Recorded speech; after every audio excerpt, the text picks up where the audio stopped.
Today I fucked up by thinking bleeding from the mouth all the time was normal for the last 20+ years. This fuck up gradually set in for me over the last few weeks. I'm in my mid-30s. For as long as I can remember, nearly every time I would brush my teeth, I would get blood in the toothpaste I spit out. It's been going on for so long that I thought it was just normal for me, until about a few months ago. Last year, my partner noticed the blood in my spit and, radiating concern, asked, "Oh my God, are you okay? Why is your mouth bleeding?" I was like, "What do you mean? That always happens. There's nothing abnormal." She gave me a horrified look, saying, "That's not supposed to happen. You need to go to the dentist." At the time, I just thought to myself, whatever, it's been like this for years. My mouth is probably just more sensitive than most people's. Fast forward to a couple months ago, I had a few days of one of my teeth aching. It felt a lot like a cavity I had before, and I was preparing myself to have another root canal. I am not a fan of dentists, but I knew that if I needed a root canal, it's better to rip the band-aid off sooner rather than later. So I find a dentist, and they do all the x-rays and imaging, and then the dentist comes in and is like, "So I don't see any cavities. But let me ask you this, do your gums bleed when you brush?" I was like, "Yes?" He was like, "You have the early stages of periodontal disease, and your gums have started receding, exposing some of the roots of your teeth. That is why you are getting sensitivity and toothaches." He went on to explain that it needs to be stopped or else my bone will start receding, and my teeth will start falling out. I was horrified. Now, let's take a trip to the past. I used to hate going to the dentist ever since I was a kid. Avoided it any way I could. But my mom was a dental assistant and made sure to make sure I went at least once a year, on average. Over the last few years, ever since I had to get a bunch of root canals, teeth extracted, and implants put in, the fear of a standard checkup and cleaning had subsided, and I had been going of my own volition about once a year. Obviously, every time I went, the dentists were like, "You need to floss more and get more regular cleanings." But I always thought to myself, I don't have cavities. Who cares if I have a little bit of extra buildup in some places? They are just being extra careful. I'm fine. This new dentist recommended deep cleaning every 3 months until the periodontal disease is under control, and I was like, yup, sure, whatever it takes. Anyway, after the last dentist visit, I started flossing every damn night. After about a week, I noticed, hey, my mouth isn't bleeding when I brush. That's strange. And now it has been over a month, and my mouth is still blood-free. I didn't realize this was possible, y'all. I thought I was destined to bleed whenever I brushed for the rest of my life. Now, the thought of my gums bleeding is the only motivator I need to floss my teeth every night. I am not going back to that. I just really wish someone had really impressed upon me earlier that if I don't floss well my jawbone will shrivel up and my teeth will fall out. I guess I needed to be scared straight. Also, I noticed that I don't have terrible morning breath anymore either, which is a nice bonus. So, if your gums bleed when you brush, consider this your PSA. Floss every day, or your teeth will fall out. That's not an exaggeration. Too long did not read. Thought that bleeding gums was normal for me. Found out that if I just floss every night, they don't bleed, and as a bonus, my teeth won't fall out, and my breath doesn't smell like ass in the morning. A dentist asked me that if my scalp bled when I brushed my hair, would I be worried?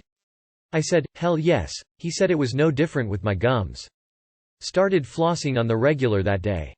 No more blood. As someone who's had bleeding gums for as long as I can remember, I am now mortified. No mouthface fog. ETA. Thank you for my first ever award. For those of you with bleeding gums, I went through this and will tell what worked for me. First of all, I switched dentists, which it sounds like some of you need to do. Then I got the dreaded periodontal diagnosis, and it would require a deep clean, scaling and root planing, with follow-up perio treatments every 3-4 months. I've done this for about a year and my gums don't bleed anymore. I use an electric toothbrush, small floss picks, and occasional mouthwash. The scaling and root planing has to happen because that bacteria is deep down where your toothbrush doesn't really get to. I always thought it was a scam from dentists, but it's worked for me. Edit.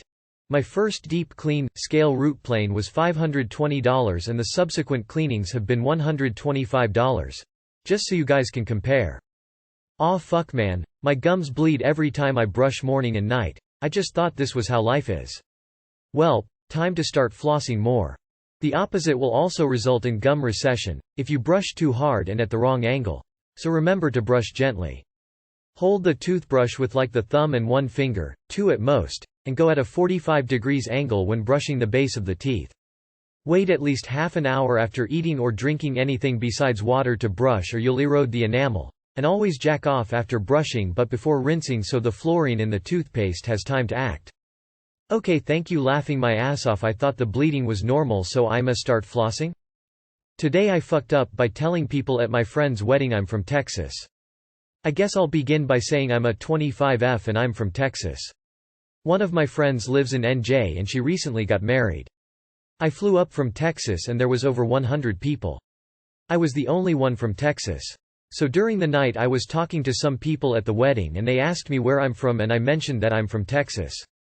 Their moods changed with me almost right away.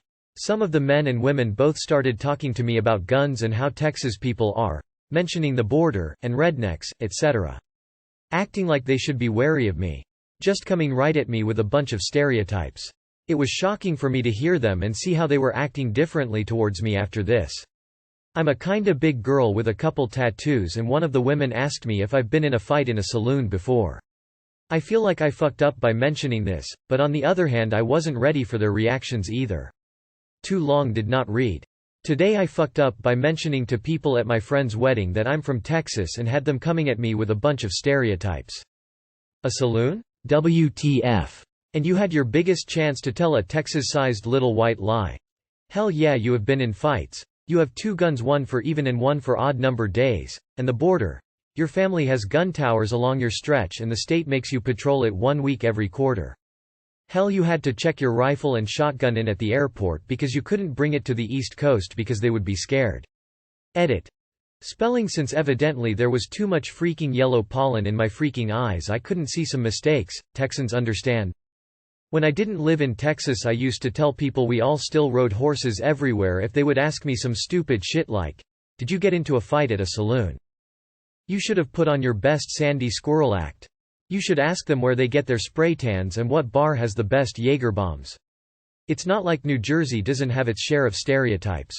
Florida man here. When I mention I'm from Florida, people assume I do meth, have guns, swim with alligators, and don't know what a turn signal is. They are correct. Today I fucked up by possibly losing my job offer because I was being dumb during a drug test. Before I start, I know how dumb this is going to sound. Looking back I know what I did was stupid, so I don't need people telling me what I already know. So I got a job offer and they wanted me to do a drug test. Today I went to get that done.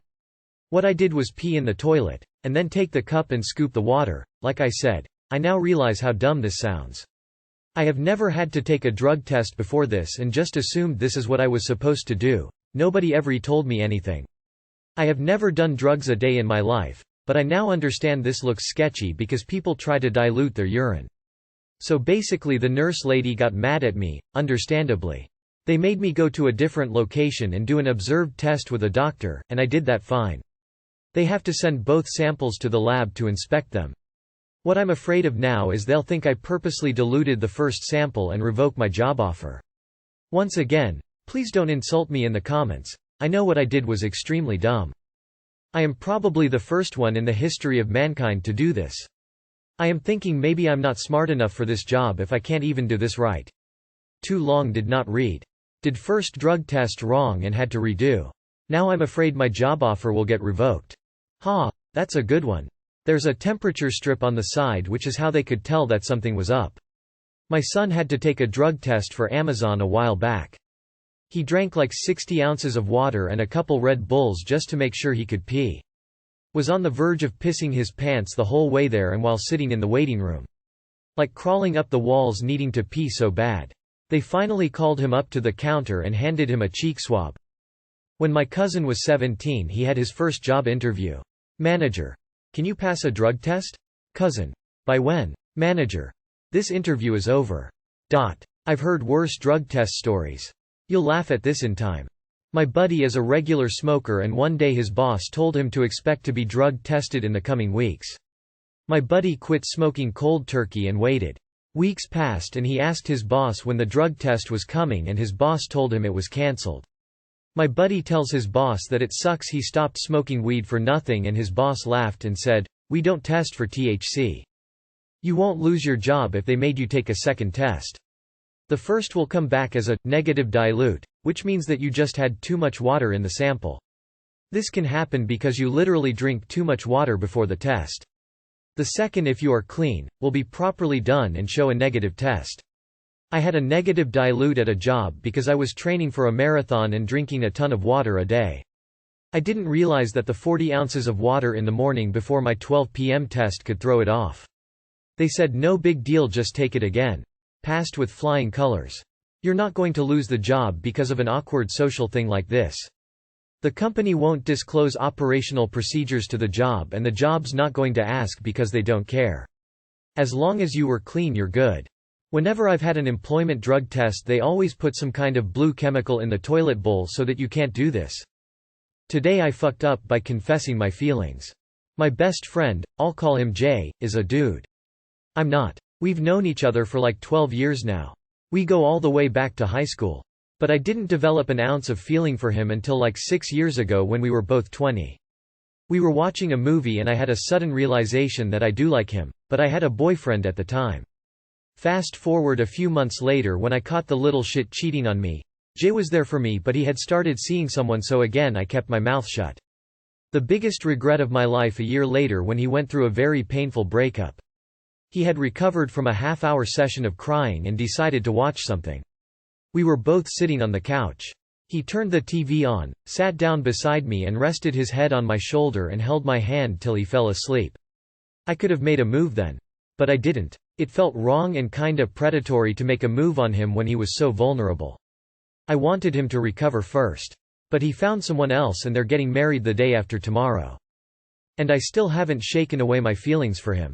Some hours ago the pain got a little too much to bear. I'd usually rant to Jay about something like this, but I couldn't for obvious reasons. So I pulled a close friend of mine aside, Kay. Kay also happened to be Jay's sister. She tried to set us up together back when we were 14, and that's basically how we got to know each other. So anyways, I pull Kay aside and pour my heart out. I talked for an hour at least. I talked about how painful it got every time I saw them hold hands or get all starry-eyed while planning the wedding. I can't even hate his fiancée, she's a wonderful person. Kay comforted me, then calmly explained why Jay must never find out about this. That I should try to clear my mind. How it would be best if I didn't pain myself with the wedding and she'd handle. Jay said she was sorry it had to turn out this way, kissed me on my cheek and left. Now I feel like absolute shit. TL. Doctor confessed my feelings about my best friend to his sister 2 days before his wedding. She uninvited me. Life sucks. She sounds rad and handled your situation well. Good friend and good sister. Please listen to the sister. It's what's best for you and your best friend. For what it's worth, you shouldn't regret not taking advantage of your friend's vulnerability. That was a solid move that showed excellent character, even if it didn't work out the way you would have liked. You can be proud of your integrity.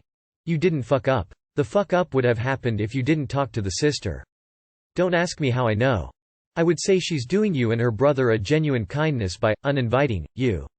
You don't want to be in that environment, experiencing the sensation of being torn apart over and over for an entire ceremony and reception. I'm sorry for your pain.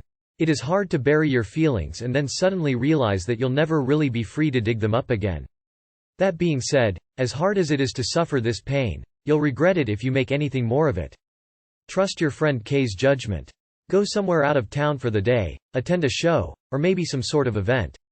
Anything that puts you in a different context for a while. There was a post on here that blew up once about a guy who told his best friend like 2 days before her wedding about his feelings, and it did not go well. Your choices so far have probably saved your friendship, and now you have to decide if you can continue on like this without resentment or it hurting you too much.